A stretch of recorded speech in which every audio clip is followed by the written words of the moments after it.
যেতিয়া মই সৰু হৈ আছিলোঁ মাহঁতক এনেকৈ খেলাবলৈ নিবলৈ কিমান যে জোৰ কৰিছিলোঁ কিন্তু নিনিলে নহয়। ফাইনেলি ৰাইজ আজি ডাঙৰ হোৱাৰ পাছত আশাটো পূৰ হ'ল যেনিবা। পিছে মোৰ এইটো আশা কোনে পূৰ কৰিলে জানেনে?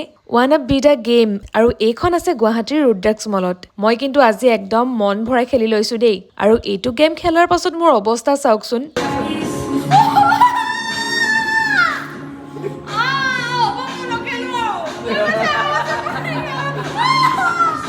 কিমান দিনৰ পাছত যে এনেকৈ খেলিছোঁ, লগতে কেতিয়াও খেলি নোপোৱা বহুতকেইটা গেমো খেলি চালোঁ। প্ৰথমেতো গেমটো কেনেকৈ খেলে মই সেইটোৱে বুজি পোৱা নাছিলোঁ, কিন্তু বাস্কেটবল কেইটা একদম ধুনীয়া গ'ল কৰিছোঁ। এইফালে আকৌ ল'ৰা মানুহৰ এইবিলাকতহে চখটো বেছি, কিন্তু মই গোটেইকেইটা গেমেই খেলিলোঁ দেই। আৰু মোক দেখিছেনে, এইটো বলিং খেলিব অলপকে পাৰিছোঁ যেনিবা।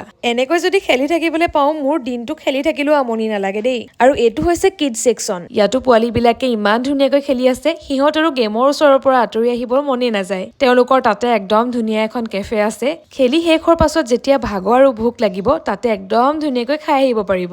মইতো এবাৰ গৈয়ে আহিলোঁ, পিছে আপুনি কেতিয়া যাব?